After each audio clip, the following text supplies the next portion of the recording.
Começou. Bom, muito bem. Boa tarde a todos.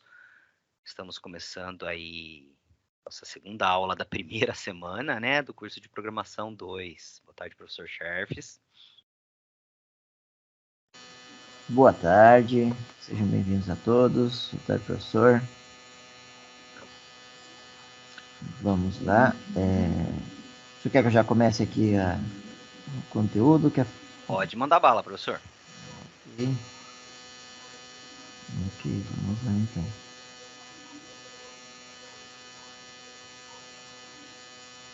Compartilhar. Pessoal, alguém teve problema para acessar o Moodle?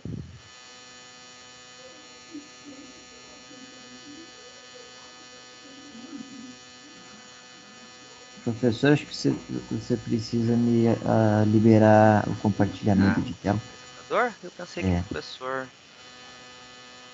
Eu não liberei antes porque eu pensei que professor já podia. Você já é professor, né? Tá bom, vamos esperar.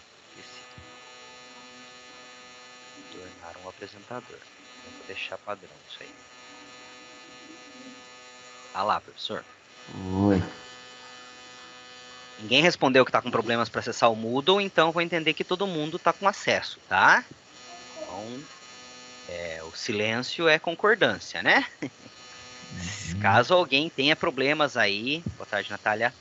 Caso alguém tenha problemas aí no acesso ao Moodle, nos avisem, tá? Sérgio, Não é para ter. você quer fazer a chamada? Eu vou precisar de 2 minutos aqui com o pequeno. Pode deixar. Só um minuto. Galera, cadê minha pasta aqui? Vamos lá, Prog 2. Chegando mais gente aí, boa tarde a todos. Seguindo aqui. Audrey tá por aí?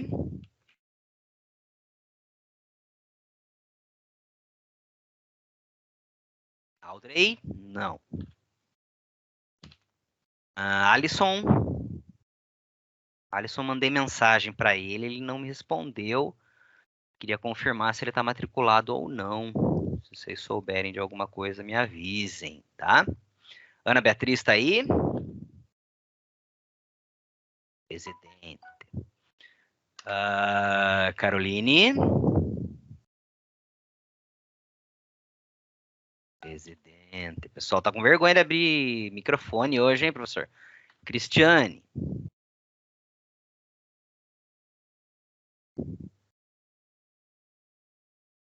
Cristiane, não.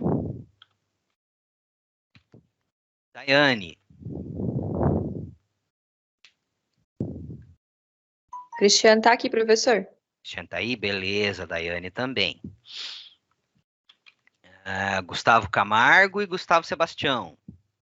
Tô aqui. Tá? E o Sebastião?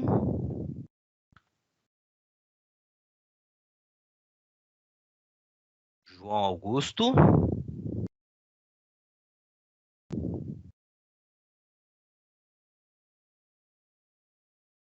Júlia?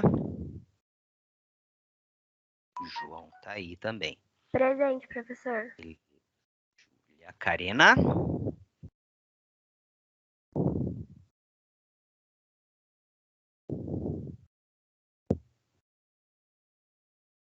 Bom, já marquei lá, tá, João? Da Júlia também. Karina, tá por aí?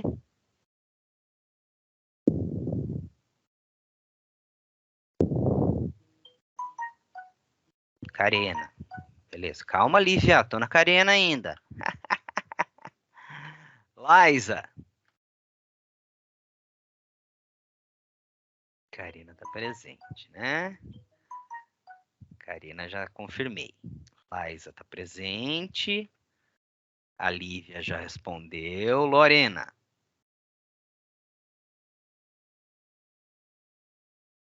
A Lívia dos Santos Pereira.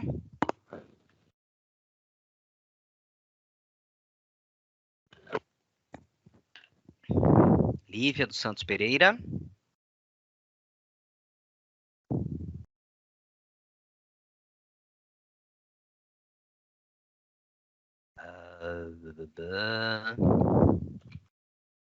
Maria Antônia. Maria Eduarda.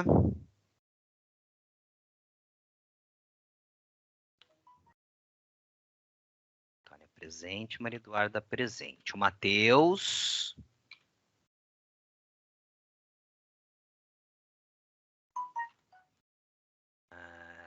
Natália Ferreira.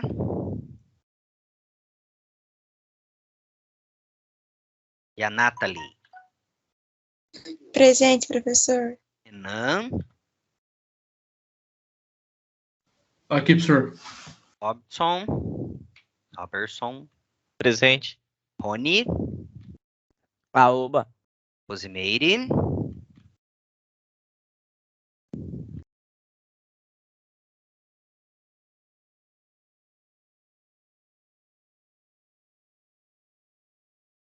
Tamires.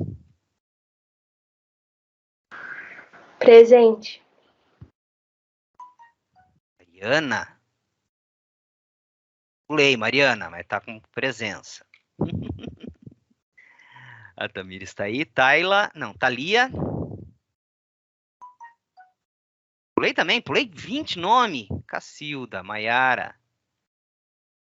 Você está presente também, Maiara, pulei. Pulei. Do Matheus eu fui para Natália, não para Nathalie. Tá bom. Thalia. Calma, Vitor. Calma, Vitor. Thalia.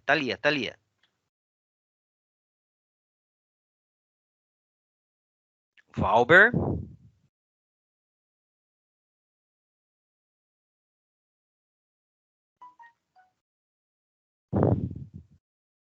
Tá aí o Vitor, tá aí. Vitória Caoro. Presente. Vitória Filu.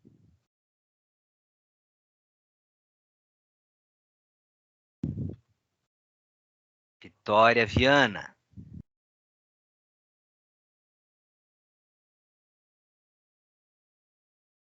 Tá, Wilson.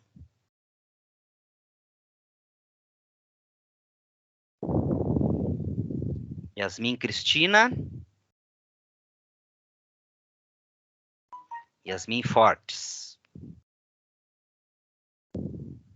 Beleza, fechou.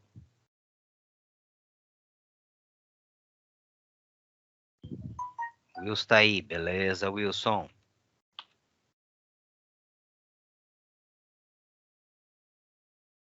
Beleza, professor. Professor, tô aqui, professor. Oi, Rose. Tava desativado o meu áudio. Ah, não ouvi mesmo. Beleza. Então, Thalia, Vitória Filu, Lívia dos Santos, Gustavo Sebastião, Alisson e Aldrey não estão presentes. Pode começar, professor. Beleza. Agora eu consigo compartilhar aqui.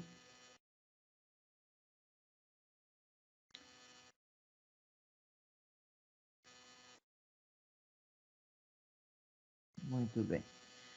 Então, primeira aula de orientação a objetos. Para vocês, o material foi elaborado aí pelo professor Sérgio e pela professora Michele. Tá? Espero estar contribuindo aí com o áudio do material aí, de maneira condizente aí com o material que os professores produziram. Tá?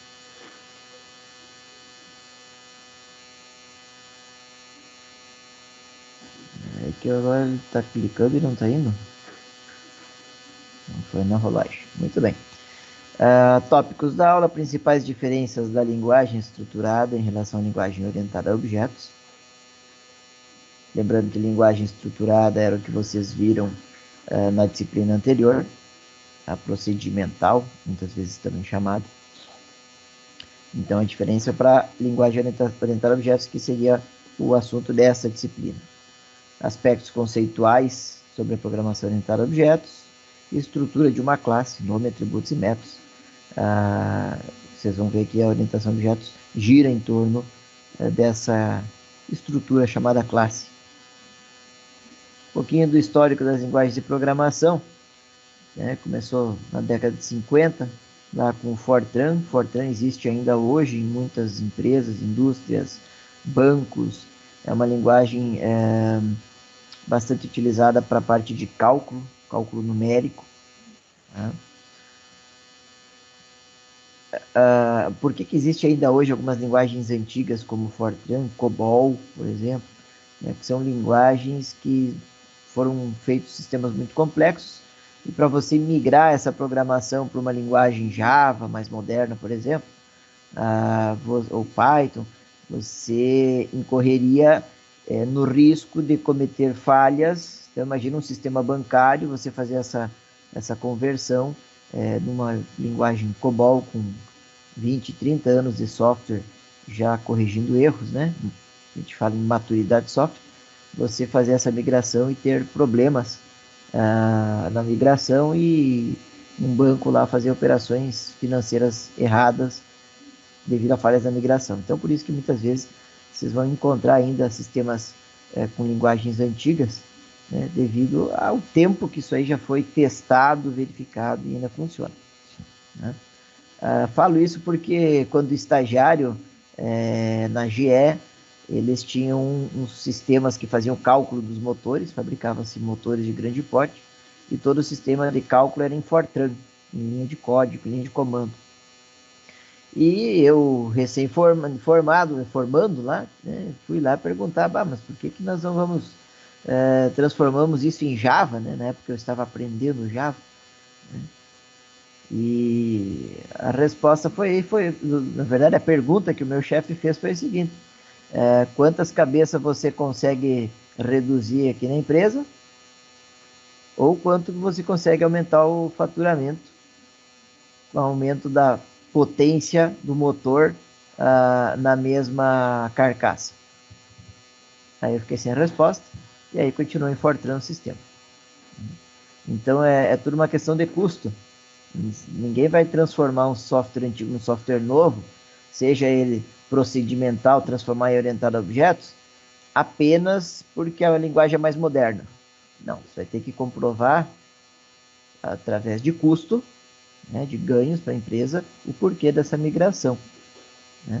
Eventualmente você teria, que nesse caso, aquela linguagem Fortran, aquele código, era muito difícil de entender, as variáveis não tinham nomes longos, era A1, A2, X3, B4, se vira, para entender.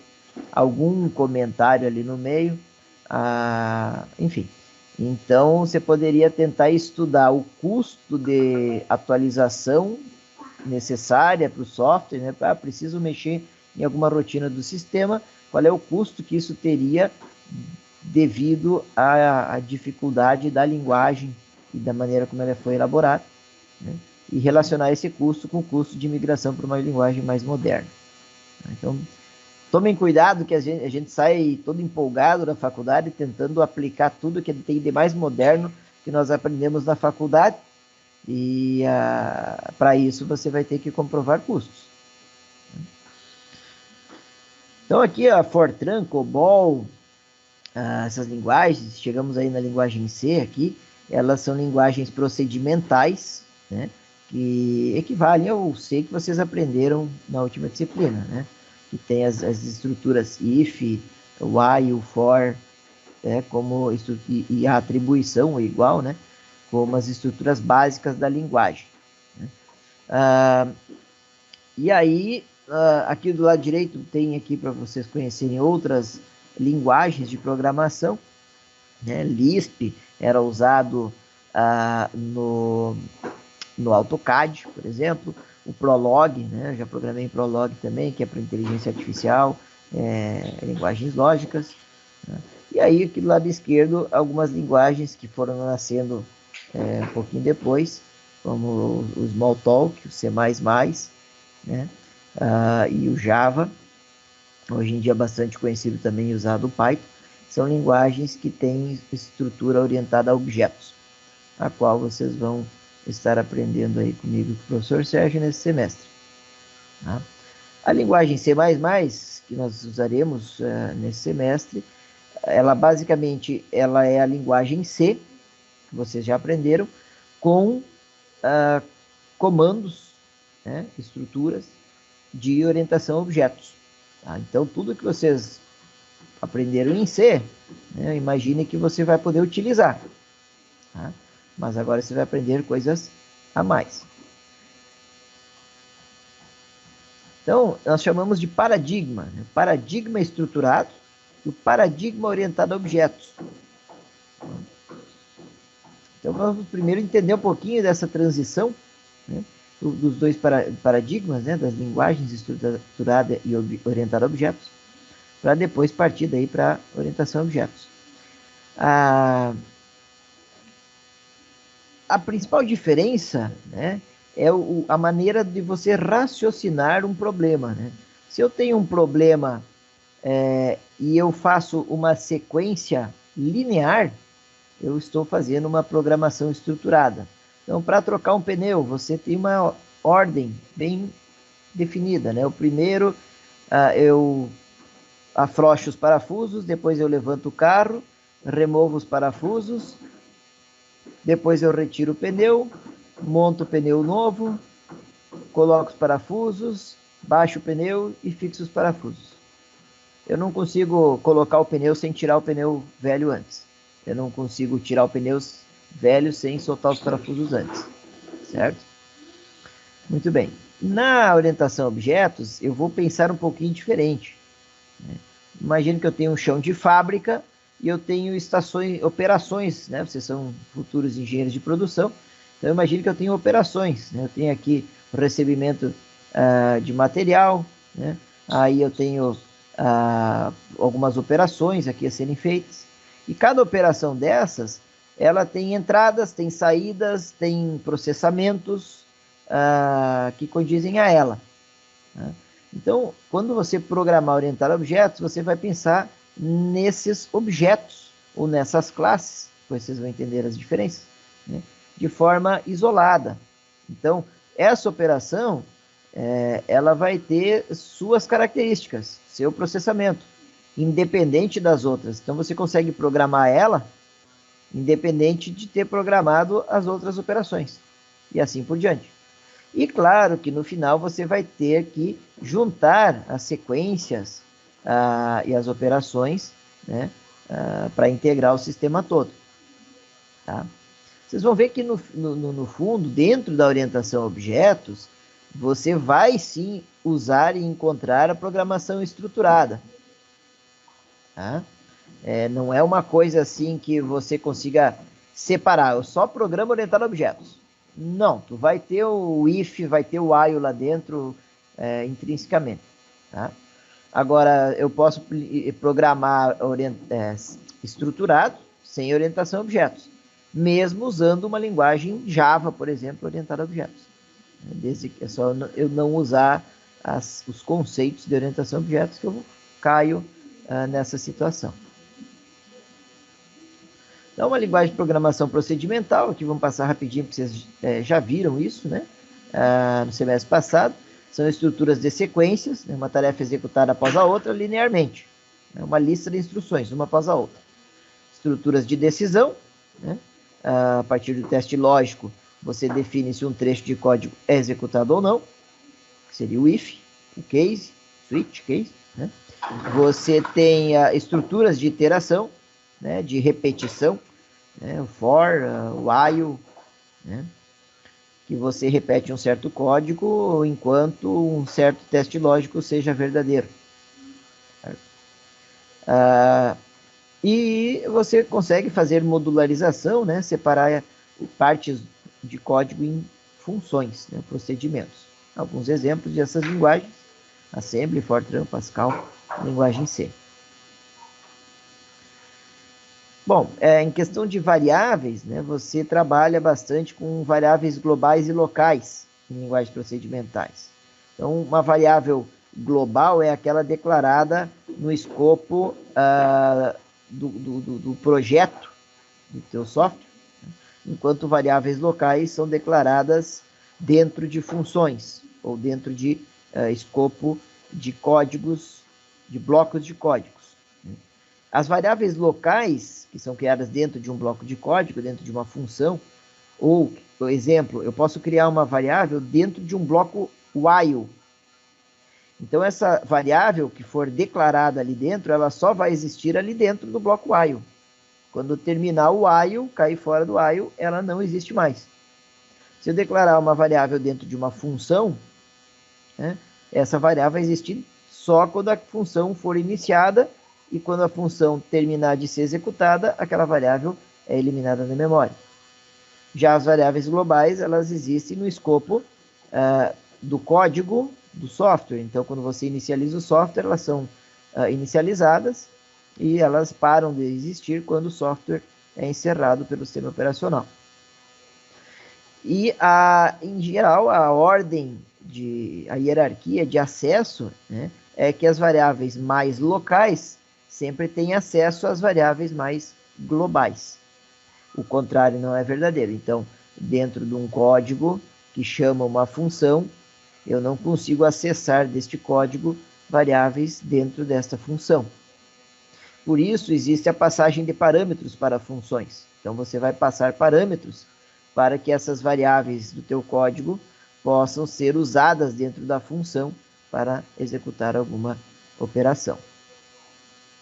Da mesma forma, como as variáveis locais da função não podem ser lidas pelo código externo, elas são retornadas através do retorno da função para o código mais global. Ok? Pessoal, eu até prefiro, se vocês tiverem dúvidas, vocês pararem e fazerem as perguntas aqui no meio, porque senão chega lá no final... Interrompendo, né? Pode interromper, senão chega lá no final, você nem lembra mais, perde o assunto ali, então pode parar e perguntar. Inclusive, quem não assistiu a videoaula já vai aproveitando agora para ter o primeiro contato, mas quem já assistiu tá vendo uma outra ótica, né? Sobre o mesmo assunto que a professora Michele explicou. Então, pode acontecer dúvida sim e pode interromper para perguntar, tá, gente? Eu só tô deixando meu microfone desligado para não atrapalhar, porque meus cachorros estão meio uruçados hoje, Charles. E com certeza a professora Michele deve ter colocado muito mais informações por minuto do que eu aqui, né? Mas vamos lá. Então, gente, fique à vontade para abrir o microfone e parar. Eu só não estou de olho no chat, tá? Então, de preferência, faça a pergunta via microfone. Se for pelo chat, alguém me avise, porque eu não estou de olho no chat. Eu aviso, pode deixar. Ok, obrigado, professor. Quando não tem nada. Se tiver algum comentário também, professor, por favor, fique à vontade. Bom, relações entre funções, dados em programas procedimentais. Isso a gente percebe quando faz programas mais complexos, em linguagens procedimentais, né, que você fica gerenciando que variáveis, às vezes eu tenho variáveis que eu criei dentro de uma função, e daqui a pouco essa variável eu preciso usar ela numa outra função, né? Aqui uma das alternativas bom, como eu não consigo ler essas variáveis entre funções distintas, né, eu posso fazer essa variável, né, transformar ela numa variável global, declarar ela fora do escopo da função, e aí todas as funções têm acesso a ela. Mas isso implica em algumas dificuldades. Por exemplo, eu tenho uma função aqui que está operando sobre uma variável, né, e essa função desconhece a outra. E se você mexer com essa outra função na mesma variável, você pode ter problema de integridade de dados. Exemplo bem simples. Imagina que você tem uma conta bancária e aqui a variável global é o teu saldo. Tá? E você tem R$100 na conta, né? Aí eu tenho uma função que você foi no caixa eletrônico e chamou a função lá sacar. E você sacou R$80. Né? Aí o que a função vai fazer? Primeiro ela vai verificar o saldo para ver se pode sacar R$100. Pode, tem R$100, R$80 é menor que 100. Então, ok, você vai poder fazer o saque. No mesmo momento, né, teu namorado, tua namorada, você emprestou a senha do banco, estava lá no outro caixa eletrônico e foi sacar R$50 para fazer um mimo para você comprar um presente, né? E aí essa função lá vai fazer a mesma coisa, vai verificar 50 é menor que 100, você veja, essa função ainda não tinha tirado os 80 daqui. Então, os 100 estão lá. E o retorno que ela vai ter é assim, R$50 é menor que 100, eu posso sacar. E aí, essa função vai sacar os 80, essa aqui vai sacar os 50 e vai dar furo aqui no banco, né? Que vai dar um débito e esse débito vai ser irreal. Um exemplo aí de problema de integridade de dados, tá? Que a gente consegue consertar isso usando a orientação a objetos, né? O conceitos de orientação a objetos. Aqui um exemplo caseiro, né, de programação estruturada, né, procedimental, né, você fazer um bolo, uma receita de bolo. Então, a receita de bolo aqui, né, o modo de preparo, você tem que seguir o passo a passo. Não adianta eu primeiro botar a panela no fogo, né, para depois bater a clara em neve. Não vai dar certo. Então, tem que fazer na sequência. Tá? Então, também pensem o seguinte, não significa que orientação a objetos é a melhor solução do que linguagem procedimental. Não é isso, vocês estão aprendendo outra ferramenta, né? Você aprendeu a usar o martelo, agora você está aprendendo a usar a chave de fenda, e você vai usar as duas, né? O martelo faz uma coisa, a chave de fenda é melhor para outras, tá? Entenda dessa maneira. Então, aqui tem algumas vantagens da programação estruturada. Prover um melhor controle sobre o fluxo de execução de código, quando comparado com programação imperativa. Inclusive, se você for programar, eventualmente, sistemas em tempo real, sistema que controla o trem de pouso de um avião, né? Você vai precisar justamente disso, de um controle sobre o fluxo de execução, de uma forma bem segura, porque se você primeiro abrir uma válvula antes da outra, pode não abrir o trem de pouso e dar uma catástrofe, né? Então tem casos que você precisa desse controle de fluxo, e aí é melhor você garantir com uma linguagem estruturada, tá? Vocês vão ver que geralmente em sistemas embarcados, né, em microcontroladores, você vai ter mais uso de linguagens procedimentais por causa disso. Você tem mais domínio da máquina, né? Ela é mais fácil de entender, né, porque ela é linear, tá? Por isso que você começa usando ela em curso de programação. Desvantagens, ainda se foca, né, em como a tarefa deve ser feita e não o que deve ser feito, tá? É um pouquinho abstrato para entender isso, né, mas na prática vocês vão entendendo. Professor, deixa eu fazer uma pergunta. Claro. A linguagem estruturada eu consigo usar no Arduino também? Eu posso usar ela no Arduino? Sim, a linguagem do Arduino é praticamente a linguagem C estruturada. Ah, tá. Não, é que eu tô com um erro no sensor, então eu acho que a estruturada vai resolver meu problema. Ele trabalha com 2 sensores ao mesmo tempo. Então ele tá parando o motor, não tá continuando. Então você explicando aí a anterior, acabei pegando. Vamos ver se eu faço depois. Obrigado. Beleza. Qualquer coisa, te tira as dúvidas depois aí. Manda o print do código. Tá. Tende a gerar códigos confusos, onde tratamento de dados são misturados com o comportamento do programa. Você, por isso que fala, tende, né? É mais difícil você modularizar códigos procedimentais do que orientar a objetos. Claro que às vezes o que é desvantagem aqui vai ser vantagem lá na orientação a objetos. Então começamos aqui com os conceitos de programação orientada a objetos, né? A gente vai falar em abstração, né?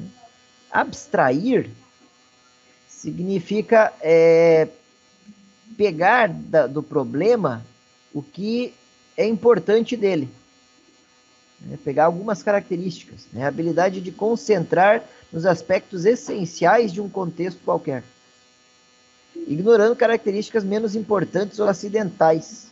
Em modelagem orientada a objetos, uma classe é uma abstração de entidades existentes no domínio do sistema de software.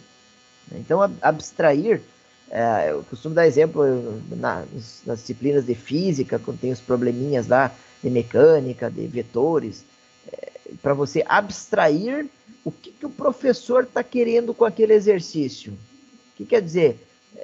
o professor quer que você saiba um conteúdo daquele exercício. Se você conseguir abstrair qual o conteúdo que ele está querendo te perguntar, você vai conseguir responder melhor a questão, né? E às vezes a gente foca nos detalhes da questão, nas unidades de medida, não sei o quê, numa variável, e não abstrai o que o professor realmente quer. Então, a abstração no sistema de software é isso, né? Eu tenho um carro, por exemplo, né? E eu tenho aqui eu consigo abstrair três partes de informações desse carro, né? Registros de uma oficina. Lá na oficina eu vou ter lá a placa do carro, os consertos que foram feitos, os pagamentos que foram feitos, né? Quando foi feita uma troca de óleo, né? Que peça que foi trocada, isso tudo vai ficar registrado, vai ser abstraído nesse registro aqui, né? E você poderia, então, transformar isso numa classe. Senhor, não sei o que é classe. Relaxa. Vai por inércia, você vai aprendendo, tá? Vou separar aqui numa classe, né, as informações relacionadas aos registros de casa, pessoais. Então, eu vou ver lá qual é que eu consumo, né, em quilômetros por litro, vou anotar as datas de que eu fiz a manutenção, tá? Quantas cópias de chave do carro eu tenho, enfim. E registros do Detran, identificação do veículo, imposto, placa, Renavan, assim por diante. Então, eu abstraí informações, porque o meu sistema precisava dessas três classes de informações. Meu sistema que eu estou modelando, por exemplo, não me interessa, não preciso saber, né, qual é que é a potência do motor, eu não preciso saber qual é que é a bitola dos fios que conduz a eletricidade para o motor de ignição, eu não preciso saber qual é a potência do motor de arranque. Isso aí seria provavelmente abstraído desse problema real se eu estivesse desenvolvendo software de engenharia desse carro. Mas não é o caso. Então, isso são informações, né, características que podem ser ignoradas para o problema que eu estava querendo modelar, que seriam apenas essas informações aqui. Tá? Então, tudo uma questão de modelo. Então, você tem que observar isso. O que tu está precisando abstrair do problema?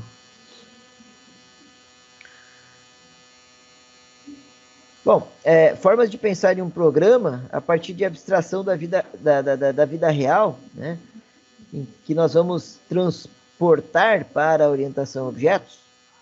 Nós vamos falar muito em objetos.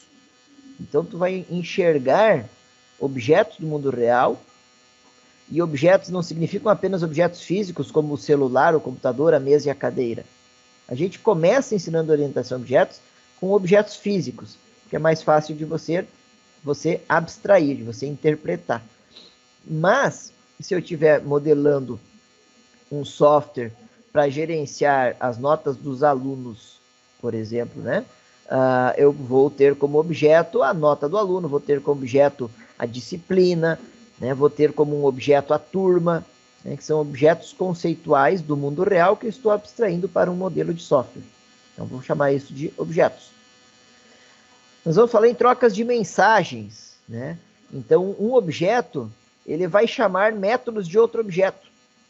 E quando ele chama um método, na verdade, ele está fazendo uma chamada de função, que nem uma linguagem procedimental. E vai passar parâmetros e receber retorno desta função, né? Esses parâmetros passados e o retorno recebido são mensagens, que a gente chama em nível de software, né? Então, os objetos trocam mensagens através de chamadas de funções. Conceito de composição, tá? Esse é uma coisa bem específica de orientação a objetos, que até você consegue compor coisas com procedimental. Provavelmente vocês faziam isso utilizando arrays, né, vetores e matrizes, para compor. Então, eu tinha lá uma lista de alunos. Eu fazia um vetor com as strings, cada string compreendia o nome de um aluno.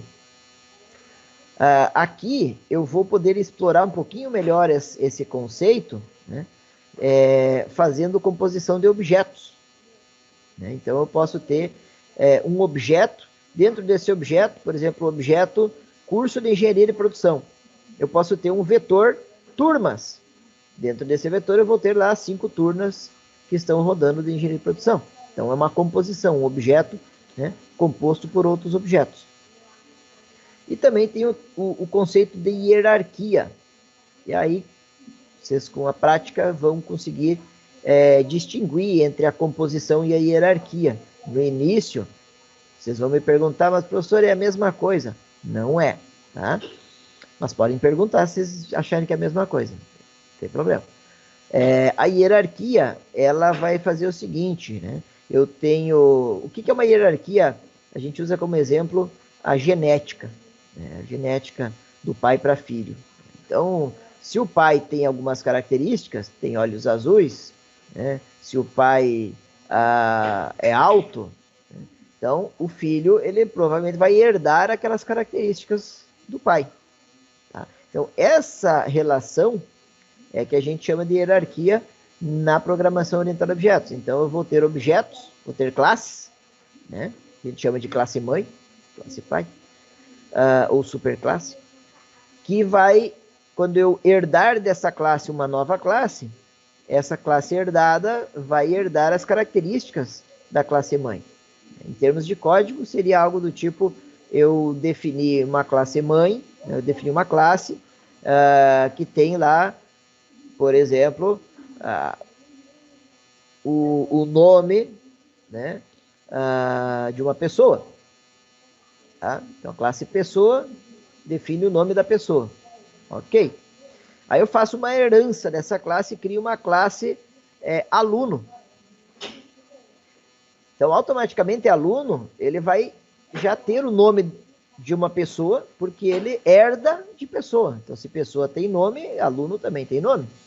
Né? Você não vai precisar programar em aluno para ele ter nome. Você já programou isso na classe mãe. Mas daí você vai especializar o aluno. Você vai colocar, por exemplo, que o aluno tem uma média, né, das notas das disciplinas. Né? Nem todas as pessoas precisam ter notas. Só os alunos precisam ter notas. Né? Então, nós vamos estudar aqui na orientação a objetos, na hierarquia, essa relação, né, de especialização, né, e generalização. Quando você desce na hierarquia, você está criando uma especialização. Então, o aluno é um caso especial de pessoa. É uma especialização. Ele tem tudo que pessoa tem, mais algumas coisas especiais de aluno. Se você sobe na hierarquia, você está lá no aluno. E você vai para a pessoa, pessoa é mais genérica. Pessoa serve para aluno, mas serve para professor também. Eu posso criar uma classe professor a partir de um aluno. Aí na classe professor, né, eu posso colocar outras características. Né? Posso colocar, por exemplo, em qual curso o professor está alocado. Né? A pessoa que é genérica, ela é o quê? Ela pertence ao quê? Pertence a... É uma classe. Né? Imagina uma classe, você programou um pedaço de código chamado pessoa e você disse que ela tem um nome. A pessoa é uma classe e aluno também seria uma classe. Seria uma classe. E aí você seria uma subclasse. E uma subclasse, perfeito. E ela sendo uma subclasse ou classe herdada, ela é uma pessoa, então ela tem tudo que você declarou em pessoa. Se você declarou em pessoa que pessoa tem nome, todas as subclasses vão ter nome também. Ok? Gente, se ficar dúvida, vocês perguntem. Se ficar dúvida ainda, relaxa que com a prática a gente vai revendo isso tudo e vocês vão entendendo. Professor. Vão ter aulas específicas sobre isso, tá, gente? Essa primeira aula ela é meio genérica, depois vão ter aulas específicas só falando sobre hierarquia, assim por diante, tá, pessoal? Alguém vai fazer uma pergunta? Em um mesmo código, um elemento pode ser considerado uma subclasse e ao mesmo tempo um objeto também. Por exemplo, tem uma classe de veículos, aí dentro dessa classe de veículos tem a subclasse carro, moto e caminhão. Mas esse carro, moto e caminhão poderia ser subdividido ainda nos tipos de carro, moto e caminhão. Mas dependendo para que eu quero usar ele, o carro, moto e caminhão poderia ser considerado um objeto também no mesmo código? Pode. Uma herança seria um exemplo disso, professor? Não, isso é herança. Isso que vocês estão falando, tá. O veículo. Quando se fala o carro, a moto e o caminhão, são 3 classes. As 3 classes herdam, são classes filhas, subclasses, da classe veículo. Então, isso é herança, é relação de herança. Né? Aí, a classe carro, por exemplo, você herdou em Cruze, Corolla, né? Civic, né? Então, você está montando uma hierarquia de classes. E eu acho que respondendo a tua pergunta, Gustavo, eu tanto posso criar objetos da classe Civic, da classe Corolla, como eu posso também, em paralelo, criar, dependendo da necessidade do teu programa, criar um objeto da classe carro. Aí depois vocês vão entender o porquê que eu poderia fazer isso ou não. Aí. Então, nós já falamos aí de objetos, né? Vamos conceituar ele um pouquinho melhor. Tá? A programação orientada a objetos define a estrutura e comportamento dos dados em uma única entidade, ou seja, um software é organizado como uma coleção de objetos separados que se relacionam entre si através das mensagens. Vocês vão ouvir falar também de eventos. Tá? Simulação real, através de objetos. Linguagem de orientação, quando aparecer, quer dizer orientação a objetos. Tá? Não são 2 olhinhos nem 2 ovos fritos. Orientação a objetos.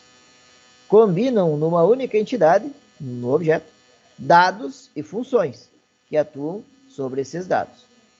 Então, quando nós modelarmos classes, vocês vão entender o que é a classe e o que é objeto. É um pouco confuso no início, depois fica claro, eu espero. Então, dentro dos objetos, vocês vão ter dados. Imaginem variáveis que você declarou dentro de um objeto. E aquela variável existe para aquele objeto. Por exemplo, a cor do carro. Então, cada objeto carro que você criar, você pode atribuir uma cor diferente. Um é vermelho, outro é amarelo, outro é verde. E você vai ter também para cada objeto, né, funções pertinentes àquele objeto. Então, você programou algumas funções para o carro. Né?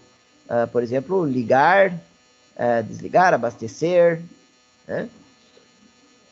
Então, essas funções elas vão operar, em geral, sobre os dados daquele objeto.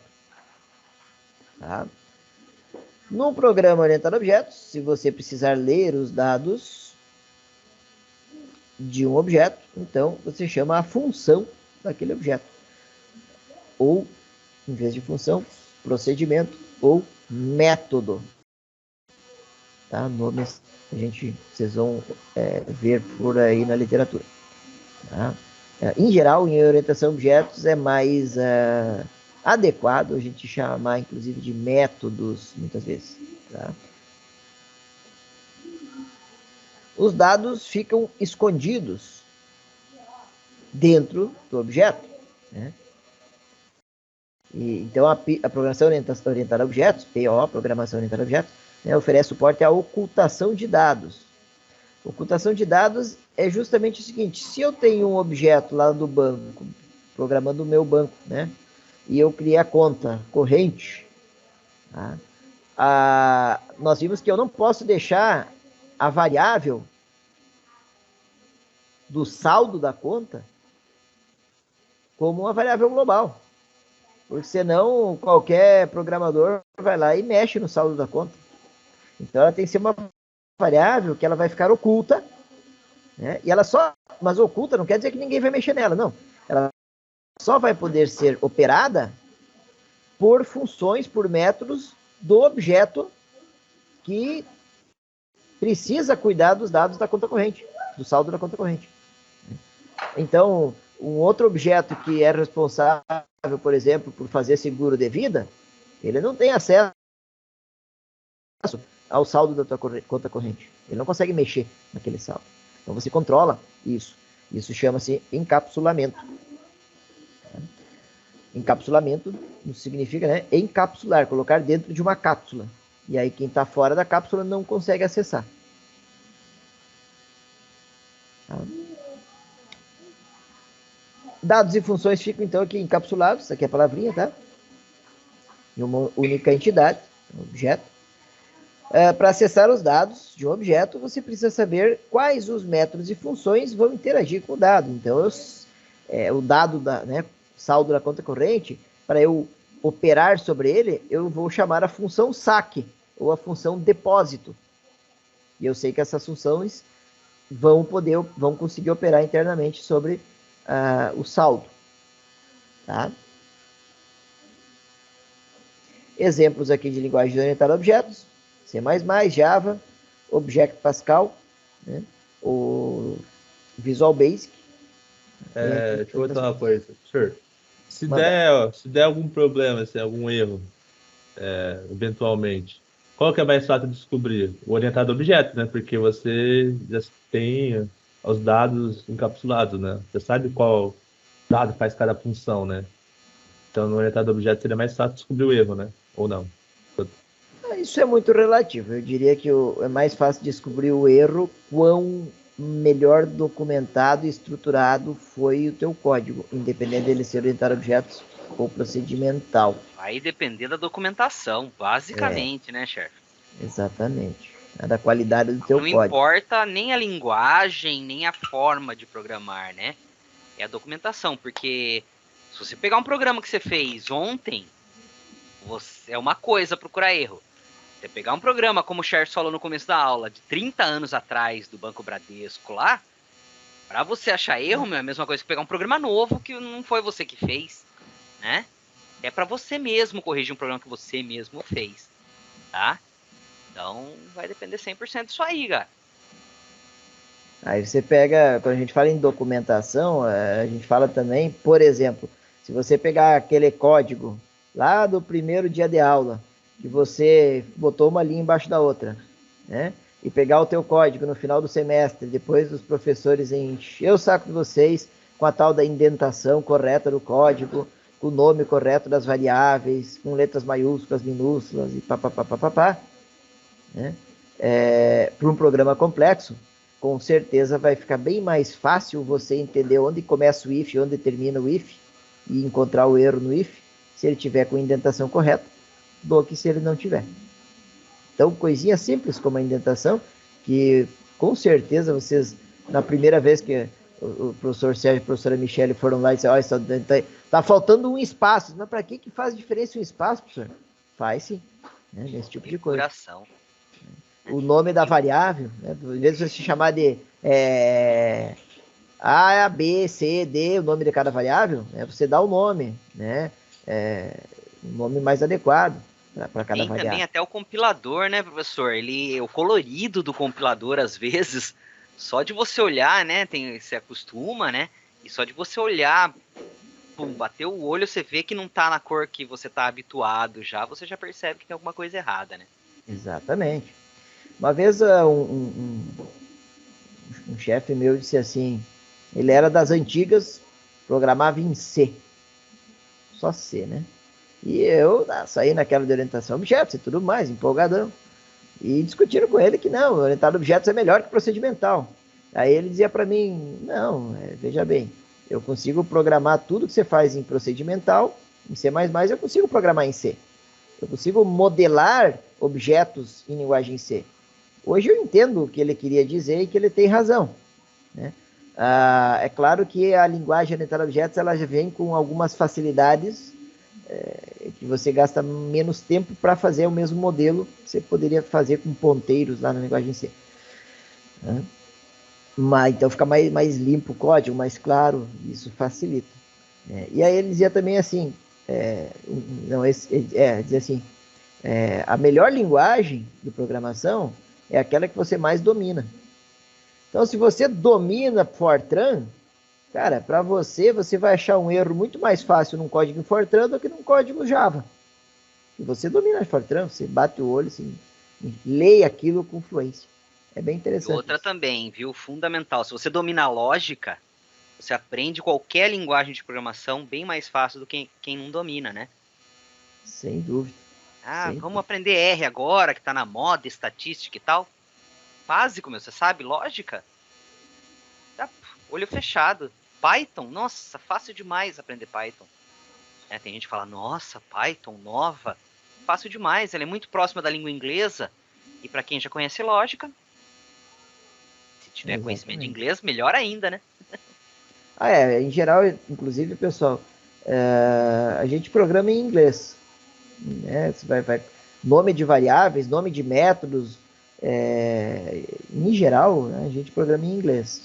Por quê? Porque são nomes mais curtos, não tem preposições e conjunções e artigos, né? E palavras mais curtas.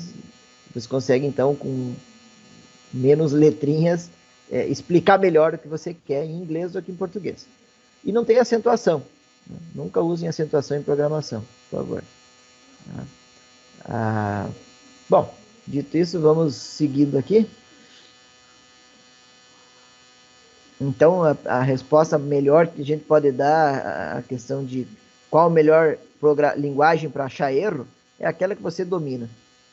Né? E o código que está mais bem documentado e bem escrito. Tá? Então, aqui tem um exemplo aqui, né, mostrando que eu tenho dentro de um objeto, né, eu tenho os dados, que a gente vai chamar de atributos, e eu tenho funções membro, né, ou métodos. Esses métodos, eles vão ter acesso aos dados do próprio objeto, tá? E eventualmente podem chamar alguns métodos de outros objetos. Então, veja que esses métodos, geralmente você não vai conseguir acessar esses dados de outro objeto. Porque eles estão encapsulados aqui nesse objeto, estão dentro dessa cápsula. Então não tem perigo de o João mexer no saldo da conta da Maria. Entende? Agora ele pode chamar uma função sacar da conta da Maria. Só que essa função vai tomar o cuidado de exigir uma senha, que se ele não tiver, ele não consegue mexer na conta da Maria. Então, é mais ou menos por aí o encapsulamento. Então, essas funções, elas conseguem controlar o acesso aos dados encapsulados no objeto. E você tem a chamada de métodos para se comunicar, né, entre os objetos. Para que uma linguagem seja considerada POO, né, Programação Orientada a Objetos, uma linguagem orientada a objetos, ela deve suportar os conceitos de classes e objetos, encapsulamento, polimorfismo, vocês ainda não falei dele, e herança, nós já falamos. Tá? São os pilares, né, da orientação a objetos. Tá? Polimorfismo e herança, a abstração, né, que são relacionados a classes e objetos, e o encapsulamento. Tá?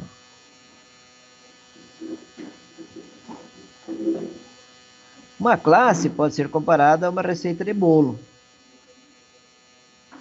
em que a classe seria a receita e o objeto seria o bolo. Cuidado, aqui a ideia não é aquela receita de bolo linear procedimental lá, né? A receita no sentido de a classe é onde você escreve como se faz.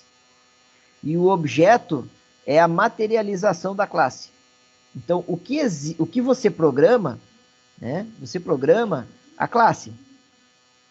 Quando você compila e executa o código, o que é criado na memória do computador são objetos a partir das classes que você descreveu com código. Tá? Essa é a relação que esse slide está querendo mostrar para você. Tá? Então, por exemplo, você projeta uma casa. Você pega o mesmo projeto e constrói um monte de casinhas cada uma é um objeto diferente. Então, cada uma, por exemplo, se eu definir aqui que essa casa tem um atributo cor, eu posso atribuir uma cor diferente para cada casinha. Né? Aqui ó, um exemplo, aqui uma figurinha legal para encapsulamento. Né? Então, a gente pode ocultar as informações. Tá? A gente já falou aqui por que ocultar informações. Alguns objetos possuem propriedades e eventos privados. Né? Quando falo em eventos aqui, funções, métodos privados, né? Que são visíveis, né? São vitais para seu funcionamento. Com isso, podemos restringir o acesso a alguns itens, alguns métodos e alguns atributos. Tá? Ou seja, item X não pode ter acesso, né, a um item Y. Aqui na figura ele está dizendo o seguinte, né, vamos imaginar aqui, ó, aqui tem a legenda, ó, em verde, né, a cor verde significa público. Né? Público significa que eu posso acessar, outro objeto externo pode acessar tudo que é público dessa classe ou desse objeto. Em vermelho, que é privado. Privado é o que está encapsulado, que eu não consigo, um outro método não consegue acessar. Triângulos, né, são métodos e bolinhas, atributos. Então, eu posso ter métodos e atributos públicos, métodos e atributos privados. Agora aqui o tal do polimorfismo.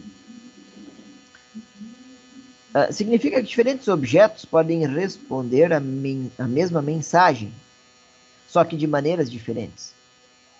Tá? Então, eu tenho aqui um animal, que é uma classe, todo animal emite som. Beleza? Se eu definir aqui na classe. Né? Aí eu fiz duas classes filhas, né? Que é a estrutura de hierarquia. Né? Classe mãe, classe filha.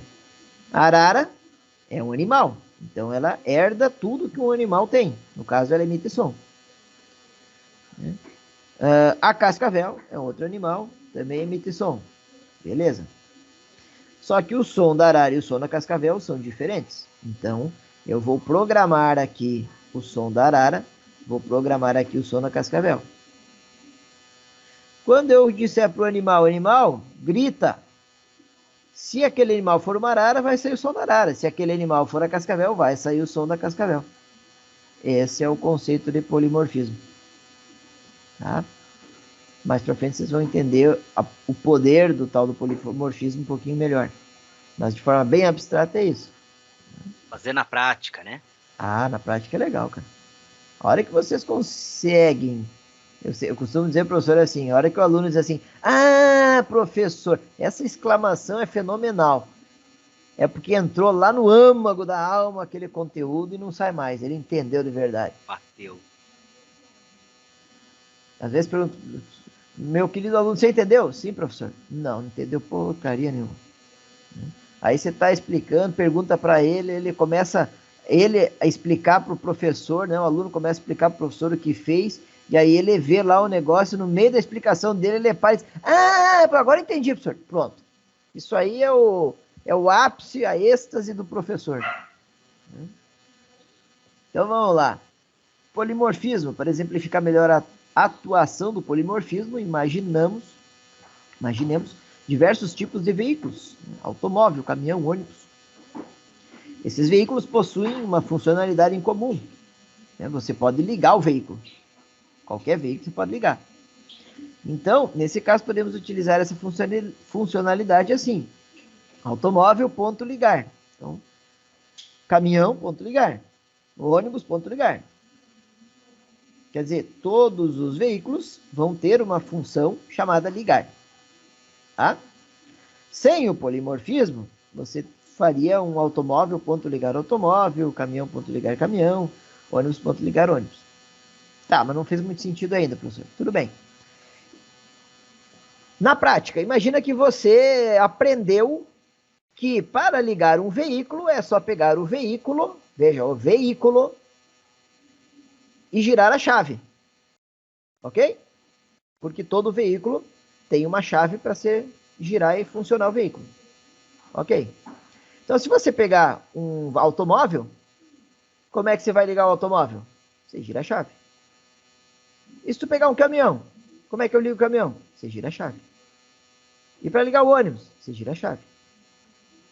Agora, eu preciso saber como é que é o motor de partida do automóvel, do caminhão, do ônibus.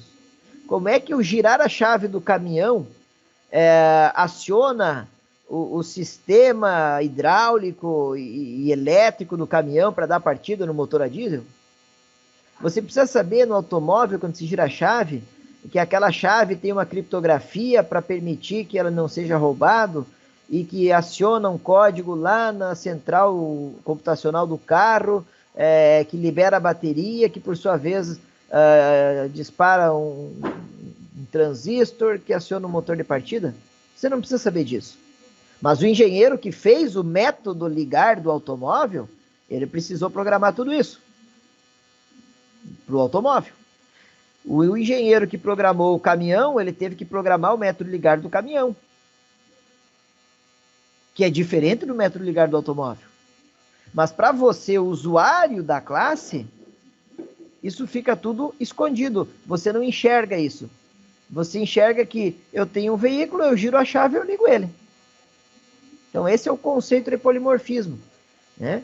Eu dou uma ação e dependendo do objeto que está associado àquela ação, né, a maneira como aquele método se comporta pode ser diferente. A maneira como o girar a chave no automóvel faz ligar o automóvel é diferente da maneira como o girar a chave faz ligar o caminhão. Mas você não vê isso. Ok?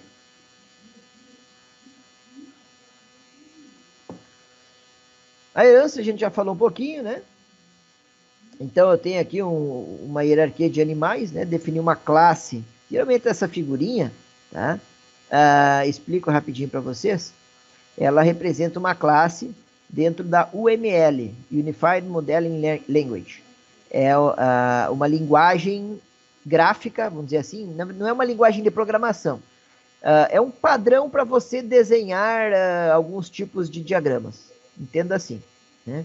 Porque às vezes um grupo de programadores desenhava a classe quadradinha, outro grupo de programadores desenhava ela redondinha.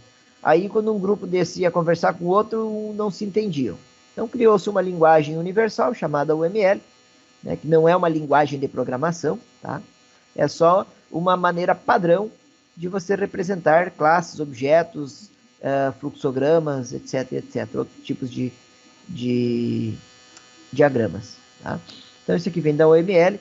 Geralmente a gente desenha uma classe, né, com 3 espaços. O primeiro vai o nome da classe, aqui no segundo vão os atributos, os dados, né, as variáveis da classe, né, chamadas de atributos, e no terceiro os métodos da classe, as funções. Tá?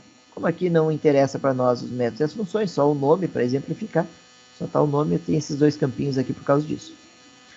Esta setinha é a representação na UML, né, de herança.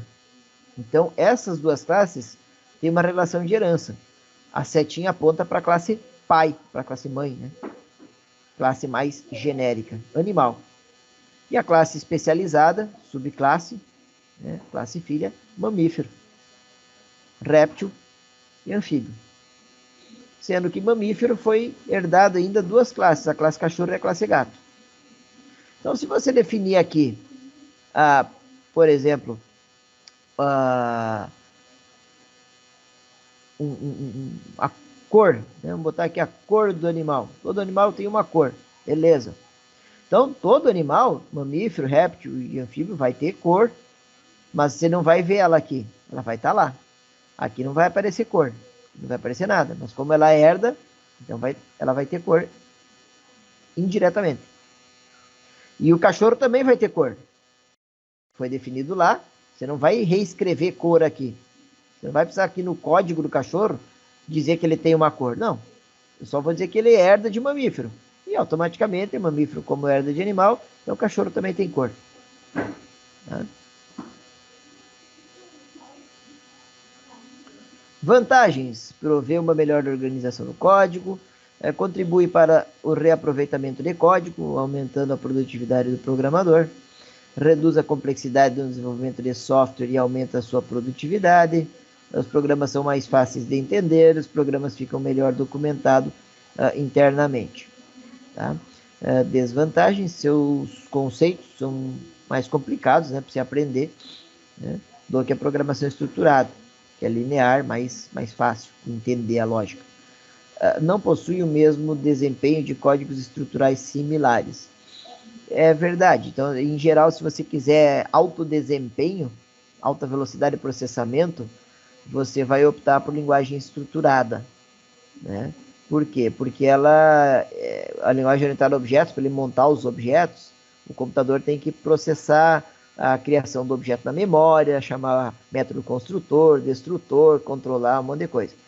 Que na procedimental você tem esse domínio por conta própria, e aí você não precisa, você pode eliminar várias coisas do código, né, desnecessárias eventualmente. Aqui mais uma vez o exemplo entre classe e objeto. Tá? Então classe é como se fosse o projeto que você desenha, e aí o objeto são as materializações daquela classe. E quando você materializa a classe, você tem como atribuir características diferentes, né, para os objetos diferentes da mesma classe. Então, se eu fiz uma classe casa, né, e eu tenho alguns atributos nela, quando eu crio um objeto, eu posso atribuir valores para aquele atributo. Quando eu crio um novo objeto, eu posso atribuir outros valores para aqueles atributos. Né? Então, eu tenho o atributo cor da porta. Para cada objeto, eu posso ter uma cor diferente para a porta. Tá? Outro exemplo aqui, eu tenho a classe cachorro. Agora aqui, ó, tá vendo aqui na UML, ó, desenho da classe, por isso tem esse campinho em branco.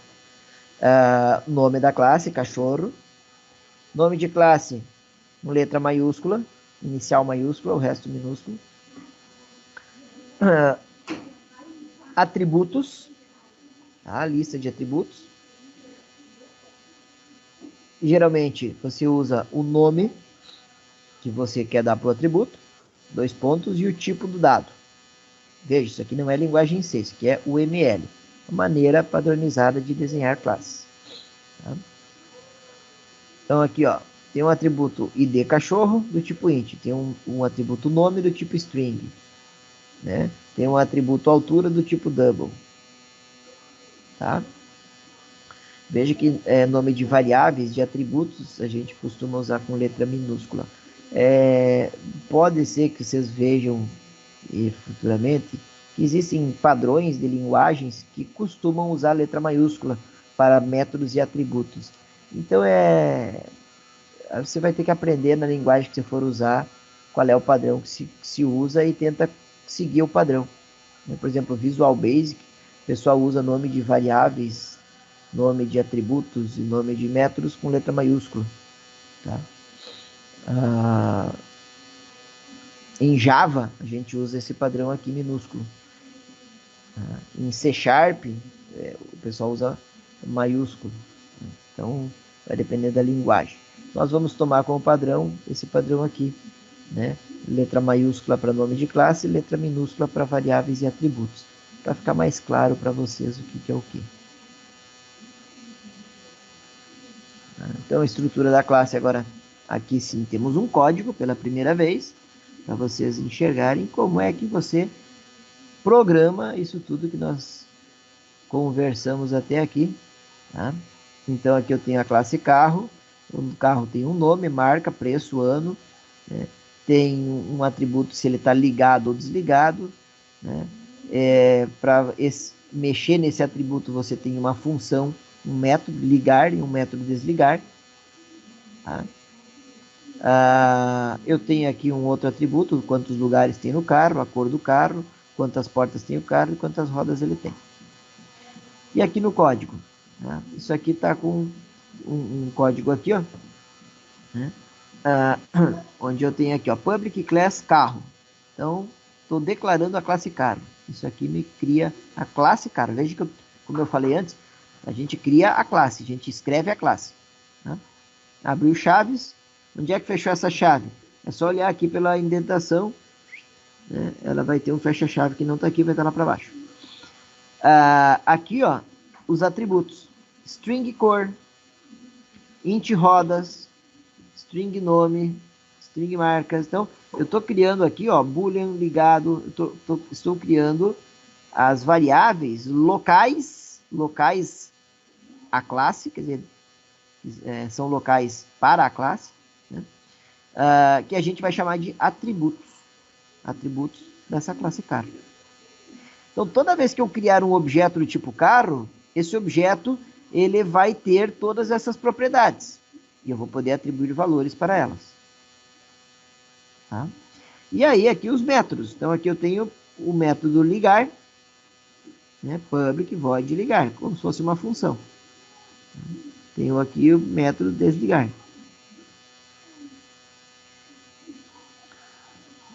Na UML, então aqui eu tenho o produto, o nome da classe, aqui eu tenho os atributos da classe e aqui eu tenho os métodos da classe. Tá? Costuma-se usar o sinal de menos para identificar que é um atributo privado. Privado significa que ele só é acessível por métodos da própria classe. Tá? Quem está de fora não enxerga isso aqui, não consegue nem ler nem mexer.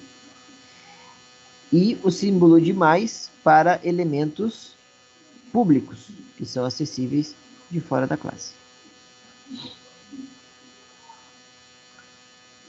Então, de novo aqui mais uma vez, a estrutura de uma classe. O que seria, senhor, o que seria métodos? Métodos seriam as funções, né, que você declara dentro da classe. Os atributos seriam variáveis, que guardam valores, guardam características. Tá? E os métodos são aqueles que executam funções sobre os atributos. É onde você vai programar mesmo, e ter a mão na massa. Isso, aqui dentro dos métodos vai estar o código, vamos dizer assim. Então, por exemplo, aqui eu tenho uma pessoa, a pessoa tem um nome, que é uma variável, tem o endereço, tem o telefone, tem a idade, tem a altura da pessoa. E aí eu tenho aqui os métodos. Vamos pegar aqui o método registrar, né? Eventualmente, nesse método registrar, ele vai atribuir para o nome da pessoa. Vai atribuir para o endereço, qual é o endereço dessa pessoa. E assim por diante.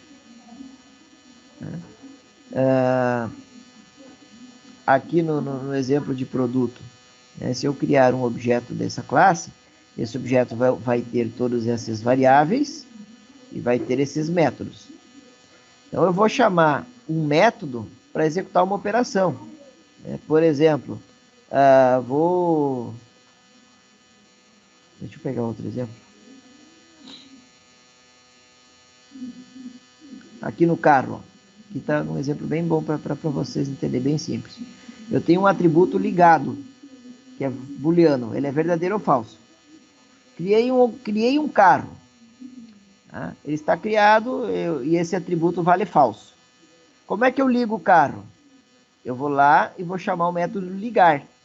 E esse método ligar vai atribuir o valor verdadeiro para esse atributo ligado. Ele vai dizer assim, ó, ligado igual a verdadeiro. Então, veja, o método é que mexe no atributo. Quando eu quero desligar o carro, eu não vou mexer no atributo. Eu vou chamar o método, que por sua vez vai mexer no atributo. Tá? Entendi, valeu. Por que eu faço dessa maneira? Porque, às vezes, vamos pegar esse exemplo aqui do ligado e desligado. Eu estou dirigindo o carro, e aí eu peço para desligar o carro. Você vai ter que programar nesse método desligar, por exemplo, o seguinte: se o carro estiver andando, eu não posso desligar ele. Se eu pudesse acessar diretamente o método ligado e desligado, agora perdi aqui.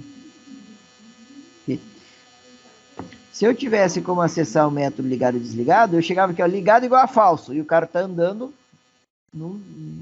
não é um bom modelo do mundo real. Né?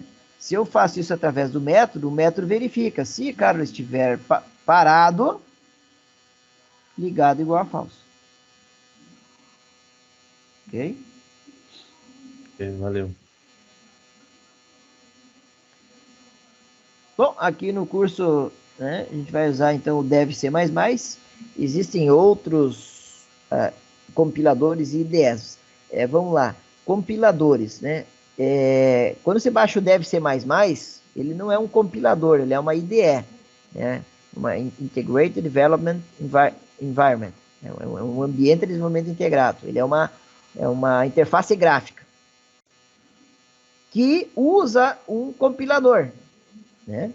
Então, geralmente, ele já vem com um compilador embutido, acho que é o MinGW que vem nele, me corrija se eu estiver errado, professor Sérgio. Mas existem vários compiladores de linguagem C, né? Compilador da Intel, da Microsoft, e assim por diante. Existem vários ambientes de desenvolvimento, né? Você tem alguns assim que me vem à cabeça, o Visual Studio da Microsoft, o NetBeans, o Dev C++, tem um outro bem levinho também, free, que vocês podem usar. Particularmente eu até eu comecei com Dev C++ quando eu dava aula, depois migrei para o CodeBlocks. Vocês já usaram esse, professor Sérgio? Já vi, mas não trabalhei, não. Tem aluno que usa outros, viu, professor? Tem alunos aí do curso em Prog 1 que utilizaram outros aí. Teve aluno aí de Prog 2 do semestre anterior também que utilizaram outros, tá?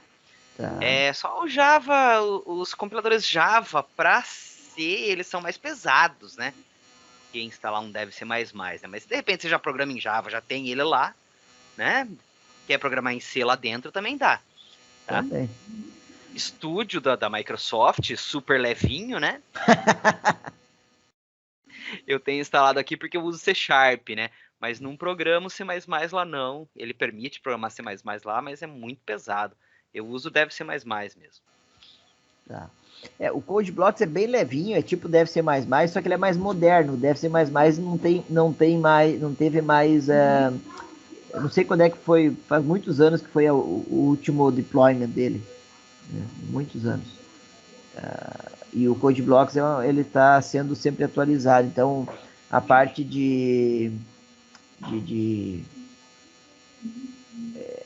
como é que se diz? De controlar projeto, controlar bibliotecas, você clicar num método e ir até o método, tem algumas coisinhas que ele faz. Mas tanto faz um ou outro, para mesmo. Na verdade, eu acho legal quando você começa a programar, né, sem ambiente de desenvolvimento. Você programar no Notepad, por exemplo, as primeiras vezes, e compilar o código na linha de comando. Para você entender o que realmente acontece no computador. Depois a gente vai para o Dev C++, sabendo o que o Dev C++ faz, na verdade. Que é chamar o compilador e mandar o compilador compilar o código. Os professores do curso técnico em processamento de dados chamavam isso de programar na unha, na marra. Isso. Né? Isso. Eu sou A Nathalie perguntou se o Dev C++ é mais fácil de usar do que os outros. Na verdade, Nathalie, ele é mais leve. Tá? Então, para fazer o download dele é rapidinho. Para quando você abre ele abre super rapidinho na tela. Você abre um monte de programa ao mesmo tempo. Ele não usa tanta memória do computador. Tá? E ele tem esse esquema de deixar coloridinho, os comandos e tudo mais, bonitinho. Claro que se você pegar, por exemplo, o Microsoft Studio, que tem C Sharp, tem Visual Basic, tem um monte de coisa dentro dele, tem conexão direta com banco de dados, etc, etc, mas é para projetos mais complicados. Mas lá ele vai ter um help, uma ajuda, um F1, né? Em português. Ele vai ter autocomplementar. Enquanto você vai digitando, você dá um Ctrl espaço, ele completa o código de programação para você. Então tem algumas coisas que facilitam, assim como o Java também tem, né? Os compiladores Java, lá o NetBeans, etc. Você digita um comando, ponto, e ele já aparece uma lista de coisas que você pode usar depois desse ponto. Ajuda um pouco na programação. Mas na escola, se a gente voltar para a aula presencial, lá no instituto, vai estar instalado o DevC++. Por quê? Porque os computadores lá não são tão novos, tá? E fica pesado instalar outros tipos de compiladores, tá? Para celular, gente, o mais leve que tiver é o melhor que existe. Mas não aconselho muito vocês ficarem programando no celular, não, que é zica, muito chato. Tá?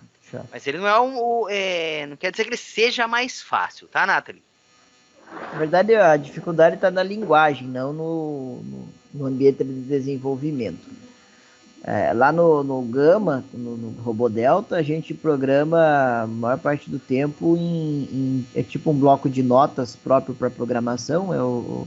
Se quem quiser baixar aí, que gostou do brinquedo, anota aí, procura Sublime Text. Sublime Text. Conhece, professor? Já ouvi falar também, mas não usei. Ele é um bloco de notas, só que ele dá o highlight nas palavrinhas da linguagem, assim, de programação. Fica legal.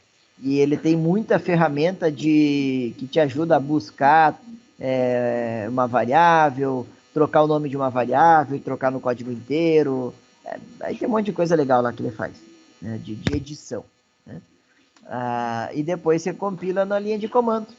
Né? Você prepara geralmente você automatiza o teu processo de compilação, né, para ter domínio sobre ele, criando lá a tua linha de comando, salvando num arquivo, num script, e aí você roda o script e ele compila teu código. Vocês vão aprender isso se quiserem aí no dia a dia. Vão anotando para perguntar mais para frente. Professor, eu falo assim de programar na unha porque eu programava em Clipper, usando MS-DOS, usando editor de texto do DOS, e tinha que fazer primeiro a link edição, depois a compilação. Nós estamos falando de dinossauros, a galera não vai entender nada, né? E o prompt. Wilson, o prompt do DevC++ é em inglês. Apesar do help do Visual Studio, por exemplo, tá em português, mas o prompt do Visual Studio lá é em inglês, tá? O prompt do NetBeans, do Java, não sei o que lá, tudo em inglês. Então, os erros, quando der erro na programação, vai aparecer o erro lá embaixo em inglês, tá? Não vai fazer muita diferença qual compilador você está usando, não, tá? Exatamente. Agora você fez recordar aí do Clipper, eu aprendi logo. Sim, aprendi Logo, aprendi Fortran, aprendi COBOL, mas comecei a programar mesmo profissionalmente no Clipper. Summer 87, depois foi migrando. Da hora. Entendido, Wilson? Tá. Agora, se você quiser pegar um compilador que já tem o pacote visual, né, orientado a objetos, como por exemplo no meu caso do mestrado, eu programei em C#. Aí você tem um pacote visual ali dentro, aí seu programa não vai rodar no prompt, vai rodar para Windows, né? Mas aí vai sair um programa, um final muito mais pesado. Só que a programação tem que ser do mesmo jeito, igualzinho você programa no C++, você programa no C#. Isso aí. O professor, o CodeBlock eu instalei aqui e eu consegui instalar o Open nele, né?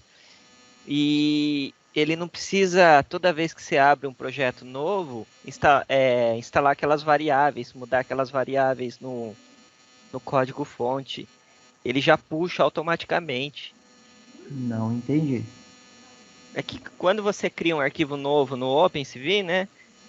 No Visual Studio, você tem que entrar lá no projeto e puxar toda a variável, onde que está o OpenCV, para ele saber onde que está, né? Não, aí tem como você deixar isso... isso que a gente diz que é a automação. Você pode fazer isso em linha de código até. Você fazer um script, às vezes o pessoal usa o CMake para fazer isso e tal. Que é assim, você tem um arquivozinho de configurações onde você salva esse tipo de informação, onde que tá as bibliotecas que eu estou usando, no caso do OpenCV, onde que está o header file, né, o .h da biblioteca, o include, né, e tal. E aí quando você manda compilar, ele busca nesse arquivo e roda tudo direitinho. Você não precisa toda vez fazer isso no código. Depois você me pergunta, me mostra, manda, eu te mostro como é que faz isso. Ok.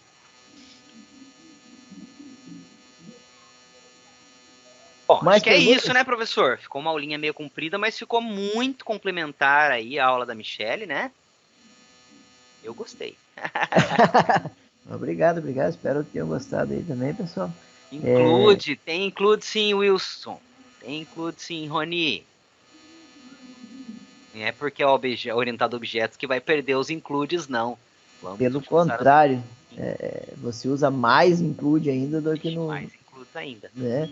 Que você vai declarar a classe num header, um ponto H, HPP, né, pessoal? O HPP, PP de mais, né? Então HPP. Pode ser ponto H sozinho também. Só H, pode ser também. E você vai descrever os métodos, as funções, os códigos no arquivo C, header. ou CPP. No header fica só a classe, né? A parte conceitual, né? E a programação fica no arquivo C. Exatamente. Bom, galera, acho que a gente pode finalizar, né, chefes? Beleza. Eu acho que foi bem complementar as duas videoaulas que estão lá no Moodle. A gente está gravando, teve aí alunos que caíram aí, que falaram que não conseguiram voltar, então já avisei eles que me chamaram no chat, que já avisei que vai estar compartilhado lá no Moodle essa videoaula aqui também. Então fica bem complementar as duas videoaulas da professora Michelle, né? E aí vocês podem ir tirando dúvidas com a gente, inclusive agora das 5 às 6 eu estou no horário de atendimento também. Quem quiser me chama no chat ali, se precisar a gente abre uma sala aqui também, tá bom? Se não tiver mais dúvidas, vamos lá, dúvidas ou não? Minha cachorra respondeu. Sim, professor, para mim tá de boa. Pelo Rony. Pessoal, sobre livros, vocês têm livros aí? Como é que, né? Não sei como é que tá aí, ó. Faltou o último aqui, ó. O último slide aqui, que era o mais legal. Ele sempre põe o último slide, eu não ponho. Obrigado por me aguentar até agora. Aprender é a única coisa de que a mente nunca se cansa, nunca tem medo e nunca se arrepende. Leonardo da Vinci. Leozinho. Você cansa de ficar com a bunda na cadeira, mas não de aprender. Eu costumo dizer que uma das angústias que mais me deprimem é entrar numa biblioteca. Se eu entro numa biblioteca, me dá depressão, cara. Porque eu olho para aqueles livros e digo, cara, o tempo meu de vida não vai me permitir aprender tanta coisa que tem aqui. Tanta coisa legal que tem nesses livros aqui. Mas eu gosto, a galera da engenharia dorme na biblioteca, né? Tem aulas presenciais, né? Tô com saudades de voltar na aula presencial. Para ver a galera sentadinha ali na parede da biblioteca ali fora, só tomando um lanchinho para voltar na biblioteca depois. Bom, galera, acho que se não tiver dúvidas a gente pode encerrar, né? Reparem lá no Moodle as atividades que nós temos disponíveis para essa semana, tá? E como eu comentei na aula de terça-feira, a gente vai só dar um complemento para essas atividades aí, né?